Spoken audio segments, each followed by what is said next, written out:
It's back, and in a rather unlikely place, suburban Sudbury. We saw the Skybar logo, and I said, "What's that? We have to check it out." Necco! When Necco, then the nation's oldest candy company, filed for bankruptcy in 2018, the 80-year reign of the iconic Skybar sadly came to an end. Skybar gives you 4. That is, until Louise Mawhinney came to the rescue. Well, this can't be happening. I never dreamt that I would be the owner of it. And in fact, I wouldn't have been if one of my customers hadn't sent me a link to the auction. And the very first thing that was going to be auctioned was Skybar. So I bid on it. So now you had the property of the Skybar name, and were you already thinking, I will make Skybar candy bars? Never in a million years. So how did you get to that step? Enter Jeff Green, a former Necco VP. I said, I've got to find someone that can make this. And he said, well, you can make it yourself.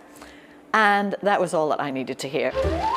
This isn't Mawhinney's first rescue mission. In 2014, when Duck Soup, Sudbury's longtime gourmet shop, was set to close, she bought that too. As if written in the stars, the space next door became vacant just in time for the Skybar launch.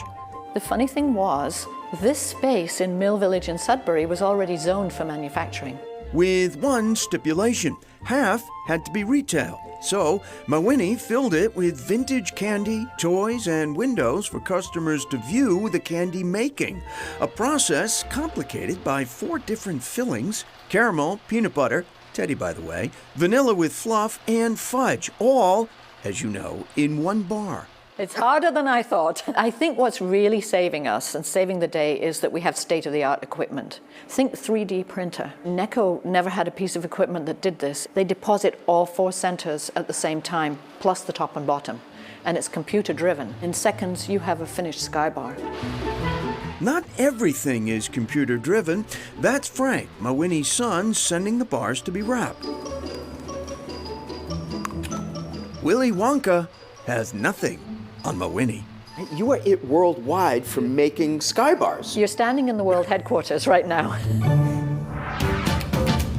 At CIC, Cambridge Innovation Center in Kendall Square, Workspace comes with snacks. Lots of snacks. Mac Leslie is a resident snackologist. And yes, there is such a thing.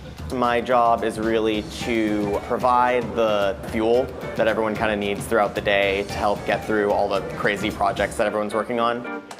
CIC calls itself a startup incubator, home base for hard-working entrepreneurs. I get in at 7:30, I restock everything, make sure that it looks abundant is the word that we use. Sometimes, someone will have a big meeting in one of the conference rooms that maybe goes all night because they're trying to discover the cure for something. And I'll come in the morning and everything is just gone, just completely wiped out. And you think, how did they do that in that amount of time? CIC pioneered the co-workspace concept in 1999 and today has campuses worldwide. Will Simpkins is former head of kitchens. There are many. He too got his start as a snackologist.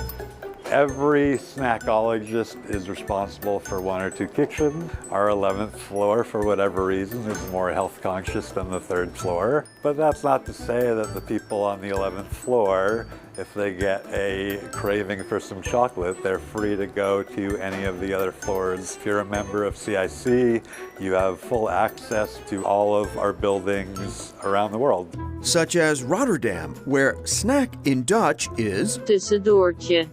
It's all part of a plan. We have our specialty item program, and every 3 months, every kitchen gets 3 exclusive items to that kitchen. We do that to encourage people to wander through the building. If a few people are really into the dried mangoes that we have on the 4th floor, they bump tongs in the jar and they start talking. Who knows what discovery might emerge over dried mangoes or maybe gummy bears. These gummy bears actually are so popular that they've been on 2 different floors now. Everyone says they want more healthy options. But then when I actually do look at the numbers and the budget at the end of the year, it's like peanut M&Ms are 50 times more popular than the baby carrots. I've been trying to stay away from some of the candy, but those gummy bears on the 9th floor, they are hard to resist. Peanut M&Ms, my downfall. Me too. And we have a new word that we've learned, snackologist. And back to Skybar. Louise continues to make Skybar in Sudbury, and she now has a wholesale license, so she is shipping candy all over the country. For her to bring it back. Coming up, snacking on